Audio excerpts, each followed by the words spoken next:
Hello, hello, hello. Welcome back to my YouTube channel and my Facebook page, The Anxiety Princess, where we're talking about everything that has to do with mental illness. We're basically tapping into our emotions in order to determine what could potentially be causing our mental illness related problems. So, if you are new here, I would just like to say welcome. You're very much welcome. Please feel free at home. There's no judgment here. All we're basically doing is just, tapping, offloading, teaching each other, and just basically trying to normalize a life where anxiety has basically taken over and actually provide you with tools as to how you can navigate around that so that you can gain some control over your mental health. Okay. So I need to do the famous line.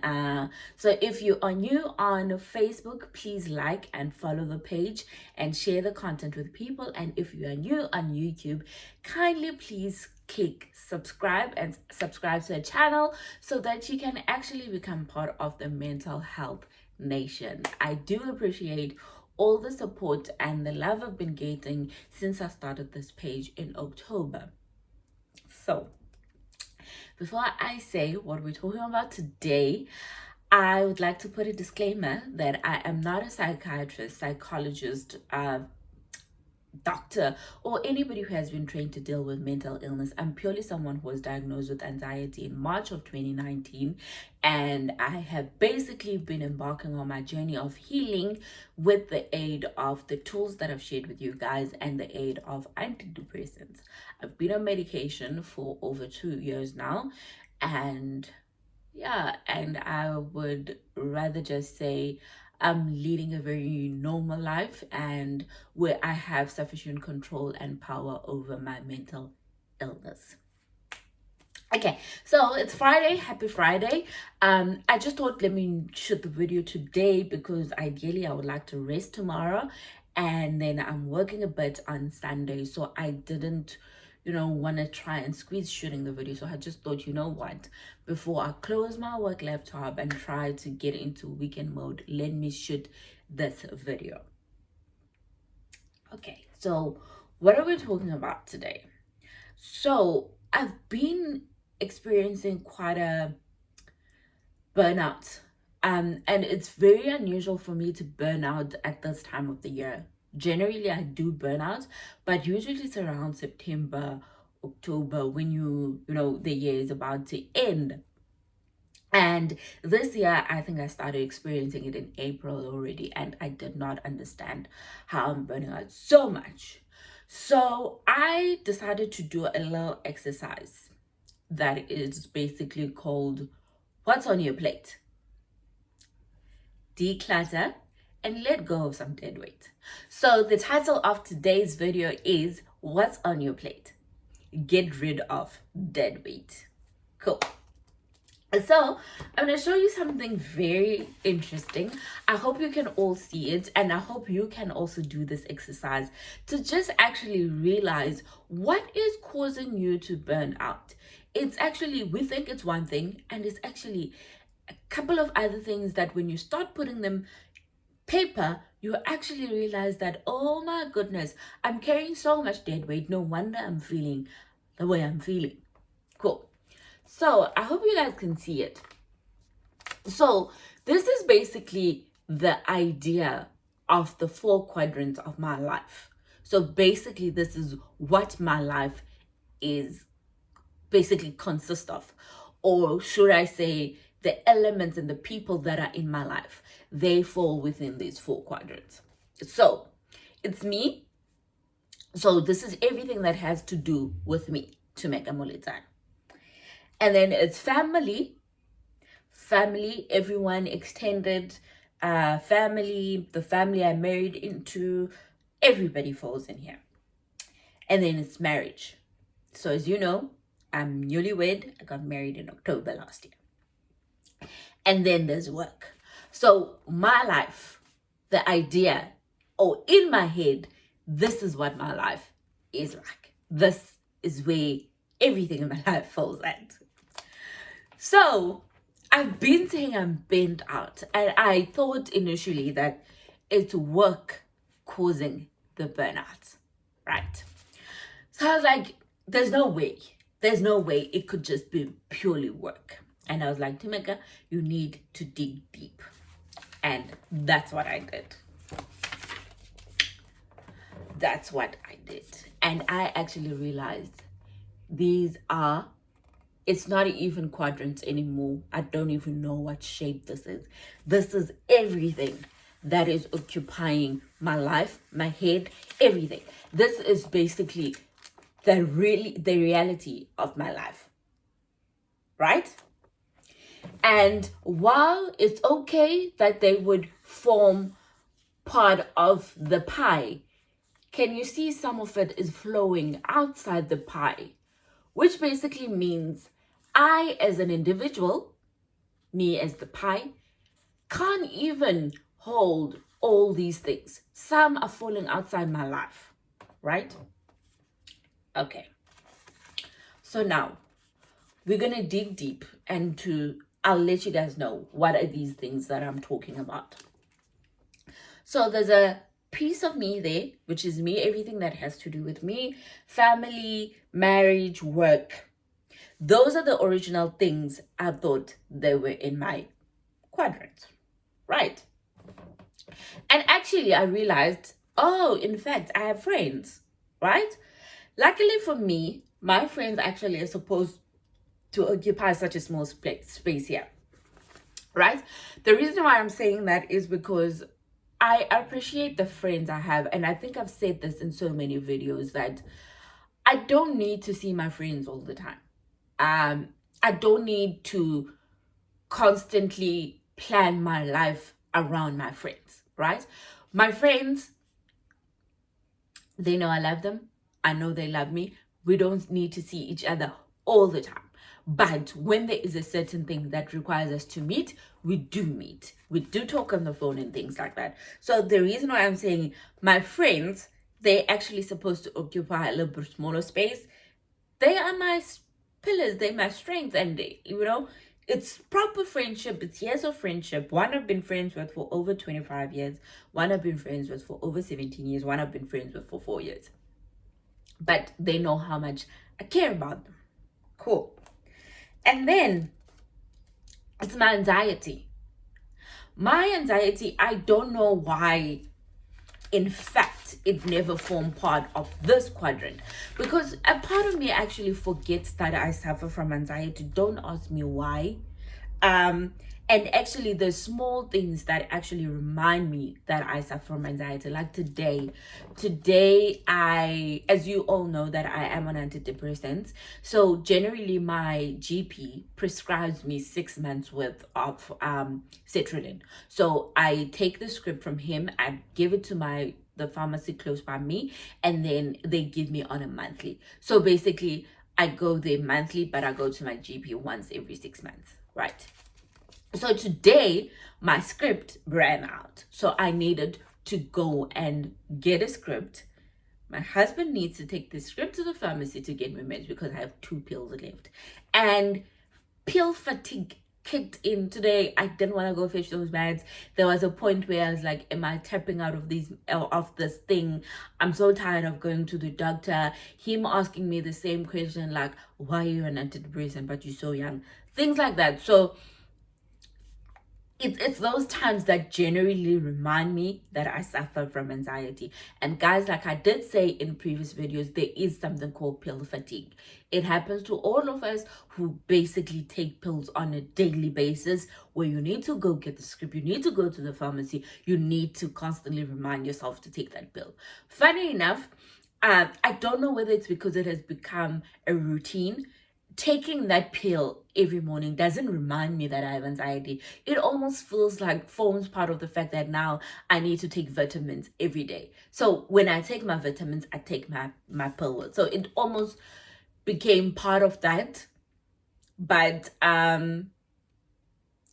today when I needed to go get a script, I actually was reminded that I suffer from anxiety. So there's anxiety, right? And then there's this page and this YouTube channel. I'd be lying if I said this page and channel does consume my life, but to a certain extent it does, because I can't come here and talk about things that I don't know. Do you get me?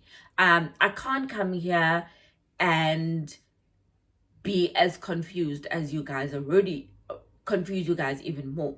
So it does require me to do a little bit of prep. It does require me to visit some uncomfortable spaces in my life that I don't wanna, or things that I thought I had buried. It does require me to reflect back on the journey when I started having panic attacks, anxiety attacks. It does require that much, and all of that is emotionally draining. So I actually do feel better the days when those weeks when I don't record.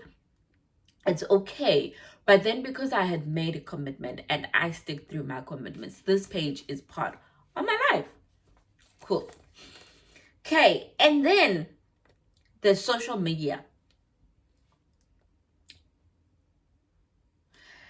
Social media consumes me. And what do I mean then? Not that it consumes, not that I'm on social media every second of every day. The reason why I'm saying this is I have actually started avoiding Facebook, because in Facebook, every single day I'm reading something so horrific. I am reading so and so died during this, people close to you, and it just drains me so much. So I I love things like Instagram, because there people are showcasing fashion and whatnot. But I do try to keep away from pages like Keep the Energy. But then you become so curious, and then you want to go look, and then you are reminded of the sad society that we live in. So in this instance, I'm putting social media here because it constantly spikes up my anxiety. It constantly leaving me on edge because of everything I'm reading there. Okay, and then it's the sneaker world. As you all know, I am a sneaker collector. I collect sneakers, and that does take a little bit of my time, because I need to do research on what sneaker am I buying. And the reason why I put sneaker world here is because it's not a simple exercise as people think, that you just wake up and you're like, I want the sneaker, or something like that. I've had to sacrifice things that I want in life, that require me to spend money because of a sneaker that I want. So I call it my indulgence. Like, guys, I work too hard for me not to indulge in something. I work too damn hard for me not to indulge in something. So sneakers are my guilty pleasure. So that requires a little bit of work. And I always see people, after I've bought a sneaker, they're like, oh, where did you buy that? Can I get it? No, you can't get it, because there's a process that happens that ensures that I actually get a pay. So there's a thought process, there's raffles we enter, there's people we need to get. It's a lot of work collecting sneakers, guys. It's not as simple as it looks. Okay, and then there's past pains, and then those mainly consist of betrayal. And this one is a big one in my life. It's so hard for me to let people in because of the pain that I've endured at the hands of people I trusted. Maybe I've also done it to people where I've betrayed them, you know. But this one, it consumes me. So I'm always guarded. Like, I guard my heart, I guard everything around me because of the betrayal that I've endured in the past with people that I thought, were my diehards, kind of thing. So this makes it a little bit hard for me to form relations with people. Yes, I do form relations, but I don't know how much of those relations actually I let people in, and they get to know my soul, they get to know my heart, they get to know everything. So there's that. So constantly when I meet new people, I'm very guarded as to how much of me are they allowed to get. Cool. And then we come here. Let me just okay. Let me just go around. And then there's society, which comes with stigma and judgment. I suffer from anxiety, and I'm not scared to say that out loud. I'm not scared to say it in settings where people don't want it to be said. But whenever I say it in settings where people would rather I not say it, I do face judgment and stigma. I've said this in the past that anxiety does not define who I am, but it is part of who I am. So if I do find myself in a situation where I need to announce that I suffer from mental illness, it comes with judgment and stigma. So if I find myself in those situations, I almost sense the judgment and the stigma and all that as almost I'm a crazy person. So that's society. But funny enough for me, I don't know whether it's my personality or what. I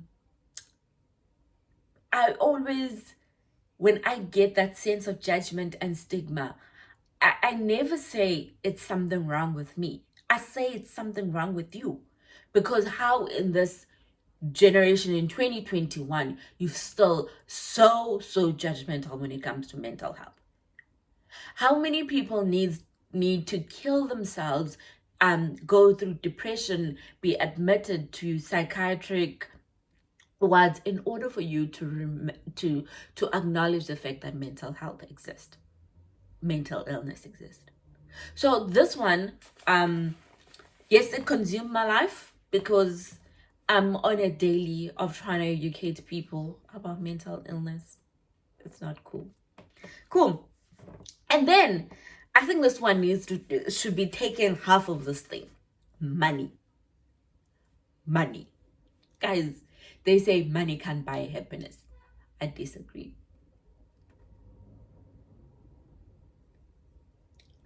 I disagree. You need money in order to have access to the things that make you happy. Imagine if I didn't have money. I wouldn't be able to buy sneakers that make me happy.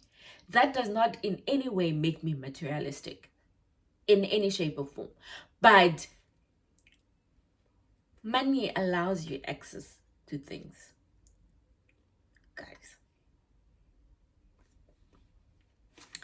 Okay, so when it comes to money, what's happening in my head? Do I have enough? How can I get more? That's me. But sadly for me, because I am not someone who's business minded, I don't think I'm business minded purely from a perspective of I like receiving my salary guaranteed every month. So I would never risk it for a business. I'm not that risk adverse. So I would never, my risk appetite is very low, basically. So I'm always looking at ways of, do I have enough? How can I get more? So it does get to me a bit. It does get to me quite a lot, because I want to live a comfortable life. I know I'm going to be rich one day, but for now, I want to be comfortable. Do you get me? And in order for you to be comfortable, you don't need to have many problems, guys. Cool. Okay, and then there's my mental health. My mental health. So, as you can see, there was anxiety and mental health. What do I mean where this is concerned is, for now, I have anxiety. It has not vested or transpired into something beyond anxiety, right? So there are people who basically their anxiety leads to them having depression due to not attending to it, not treating it, not, depending on the circumstances that people go through. So now my thing is, I'm very cautious that my anxiety doesn't vest into depression. I'm very scared to have depression, basically. So a part of my life is always looking at ways as how to ease this baby up in here in order for it not to become something even more, something that's outside my comfort zone, something I'm not used to. Anxiety, there was a point it was outside my comfort zone, but obviously now it's part of my life and it's sort of part of me. So I'm always looking for ways to ensure that I do not end up with depression. Right. And then apart from that, there's your physical well-being. I'm scared of getting sick, guys. Like things like COVID and all that, I'm scared. But I do generally suffer from headaches, and the reason why I've said physical well-being is because I'm constantly trying to find ways of minimizing the headaches that I have. Cool. Goals is another thing. I would say with goals, it does occupy me. I've sort of kept it there because it's a small space. I've done a video on goals and how I set my goals and all of that. But now my new goal is getting a house. That's my new goal. I haven't put a timestamp into it or anything, but I think it's something that's on my 3-year plan, for instance. So goals do, and I've set goals on success because I need to start defining. Actually, I've defined what my success was, which was basically when I bought my house, when I bought my apartment, or things that made me define the level of success. As I transitioned into things and into my job as I transition, that measure of success, it becomes, or is it my ultimate measure of success, or is it just success? So I've put success there. It's not the ultimate. The ultimate, I've received it. But it's success in the sense that if I could get my goal of having a new house, I would add it to my list of successes. Yes, I'm very this space is something that's in me because I can't disregard it because it's things I want to achieve. It's things that I want to do in the near future, but I wouldn't say my life revolves around them, right? Because God did bless me with an apartment. God did bless me with a car. But I'm like, okay, now I'm married, I'm gonna have kids. A house would be more ideal than an apartment. You get me? So yeah. And then it's career. So I have work and career, which are two different things. I hope you know that work and career is two different things. Work is what you wake up every day. Career is what you're building when you go to this baby, which is work, right? So now I've been a senior manager for 2 years, and my thing is like, what's the next career progression? Like, I want to progress career-wise. Progressing career-wise is progressing at work, and for me, it is basically bettering, or there's no such word. Bettering, no. I don't know. It's actually ensuring that I'm not just a CA. I'm not just a mere CA. I basically need to go back to school, which is something that I've put on hold. And every time I think about it and I'm like, put me and another CA in one room, and would I be able to differentiate myself as to why am I better than them? Because we had the same qualification. But if now we like CA and MBA and masters and a doctorate and something like that, you basically branding yourself, building your career, and building the tools that you need to build a basically successful career. So for me, career wise, it's like, okay, now you've been a senior manager for 2 years. What's the next move? Like, when are you becoming a director? When is this happening? So building a career for me is very important, guys. It's very important because I have worked hard for the career I have now, and I'm all about building a career because my career is going to ensure that I leave a legacy for my kids one day. Cool. And then the last one is social pressures.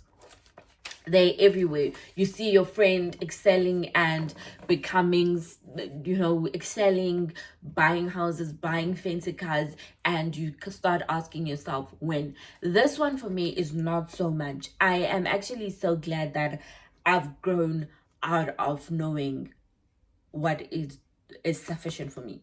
To get it? It is there to a certain extent where you're like, like, oh wow. But I always try to remind me of how blessed and fortunate I am now. So it's there, but it's just a small piece. So this is the reality of what's happening in my life.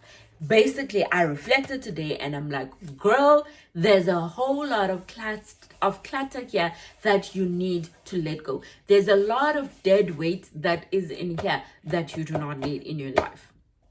Cool. So now, what is the idea? What's the idea? So the idea is to work towards this one, right?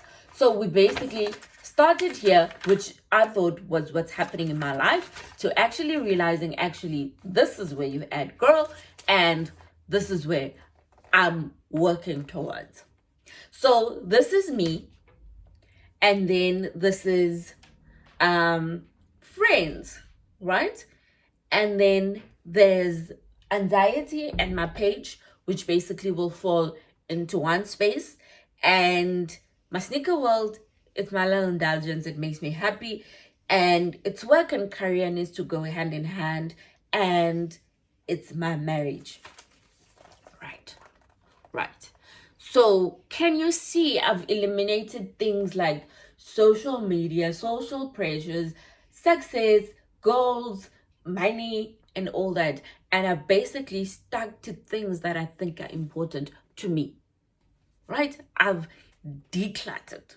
Now, my anxiety and my page go hand in hand. They don't need to be separated. Why am I saying that? It's basically doing what I've been doing. Where my mental illness is not okay, I don't shoot a video, and you guys need to understand that. So I don't need to leave these two to be separate. They can fall in one little block because they go hand in hand. My work and my career need to go hand in hand. I can't look at them in isolation, because is the work that I'm doing now building a career or basically leaving me in a stagnant position? They need to go hand in hand. But the most important thing out of this that I'm working at is this baby here and this baby here. These two. I'm the most important person in my life. I need to come first. So I need to devote and allocate as much time as humanly possible on this baby, because without this baby, the others don't exist. So you need to invest in yourself, in your well-being, in everything. You need to come first. And then there's this baby over here.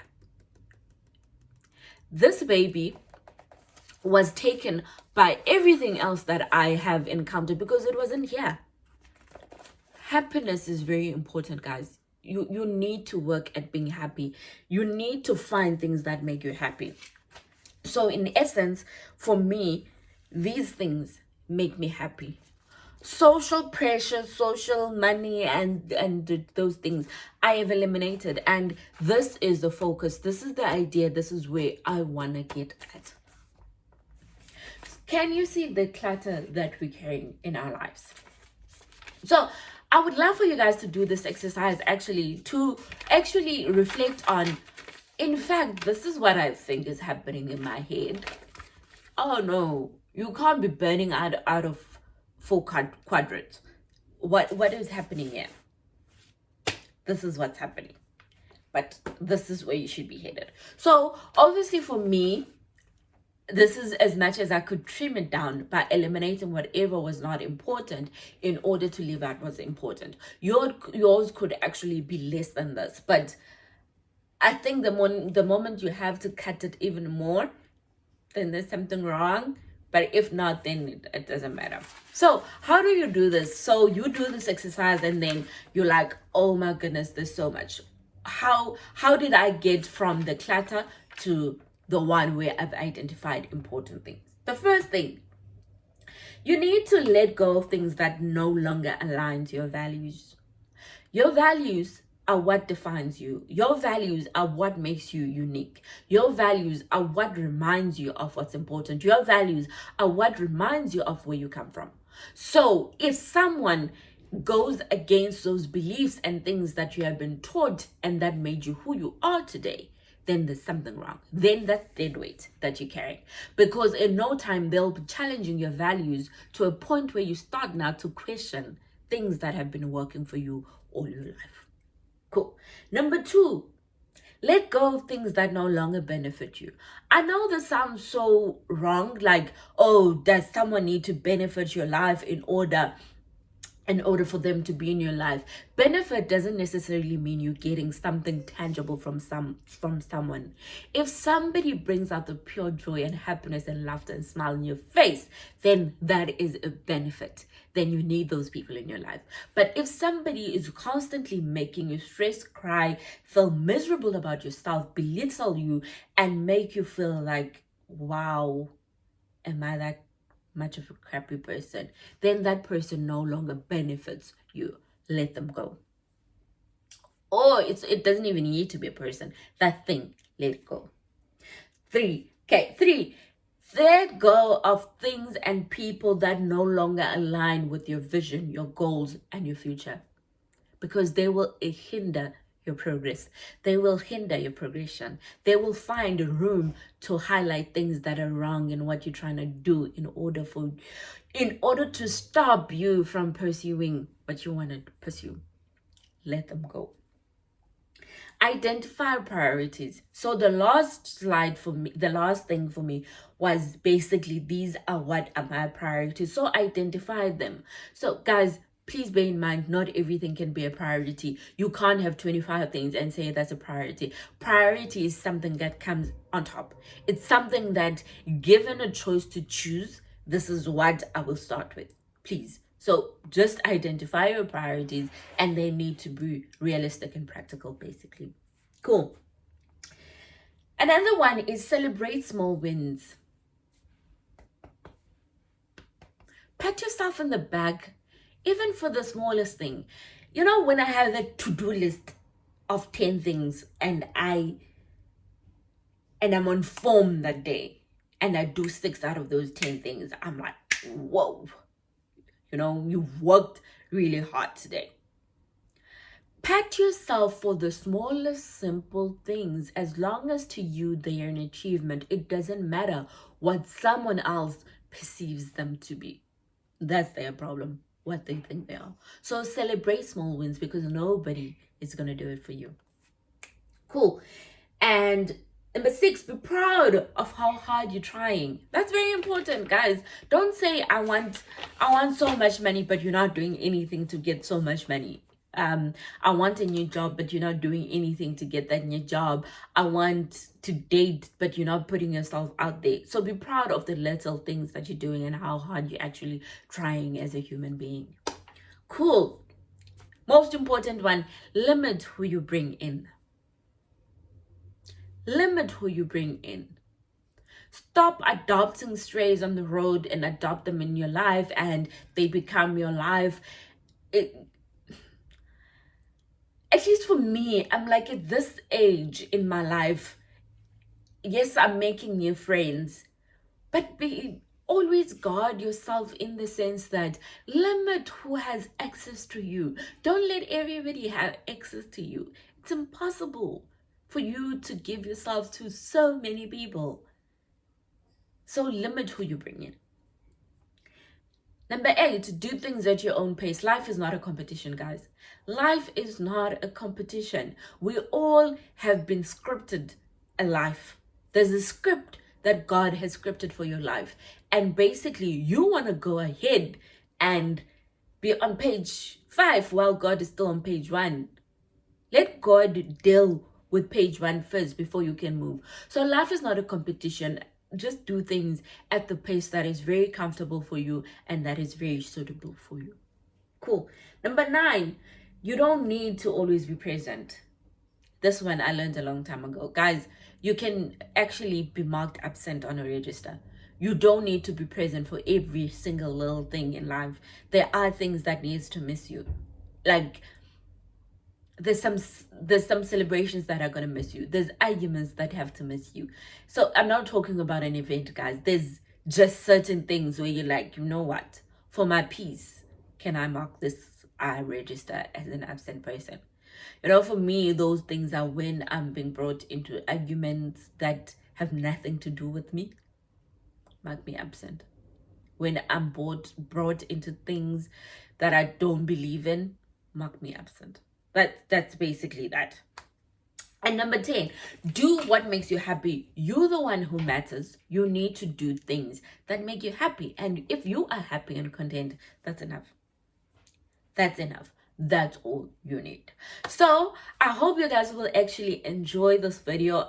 It was really a spare of the moment thing where I'm like, can we just do this exercise to actually open our eyes to how much clutter we're carrying around, because there's so much on our plate. It's actually overflowing. And it's not a nice overflow. When food is too much on a plate, you immediately get full just by looking at it. That's basically what I'm trying to demonstrate here. So please just look at what's on your plate, declutter, and let go of dead weight. Dead weight is things that carry you down.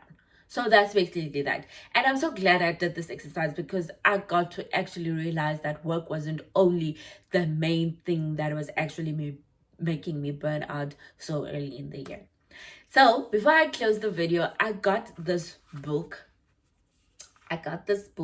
from Oluchi. So Oluchi is a first-time author. And let me just read the back. This book is about author Bongiwe Kolanesi's self-journey through the school of life. It follows the path of how she had to find the voice within herself first in order to discover its mysteries, and then heal it so that she could bring her best version forward.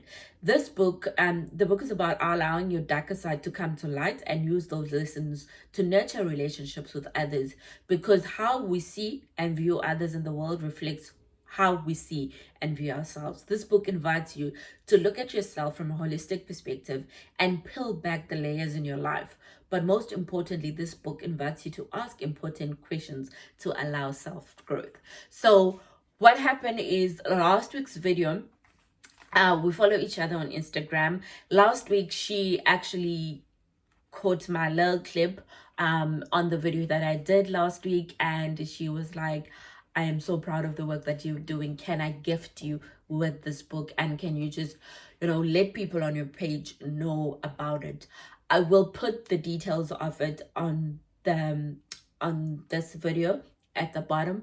And if you actually want to purchase a book, please do contact her on Instagram and tell her you want to purchase this book. What I will be doing is I'm going to read this book this weekend and this week, and just jot down some very important things and give a review about this book on my next video. I am very interested in what she has to say, and looking at this here, I'm like, okay, this is definitely going to be a very interesting thing for me to read, and I hope you guys will like it. And if you guys like this book, I will purchase more from her and do a giveaway. If I honestly think that this book will be of so much benefit to someone who's dealing with anxiety, I will purchase more of these books and actually do a giveaway. So I'll let you guys know how it is. But if you don't want to wait for the giveaway and you're like, oh, this sounds interesting, and you want to support someone, an upcoming writer, please do contact her on Instagram. I'll leave her details just below so that you can reach her. So I hope you guys will have a beautiful weekend. Please stay safe. It's very cold. So please be warm and take care of your souls, your bodies, and your mind. I hope you'll have a lovely weekend. Love you all. Bye.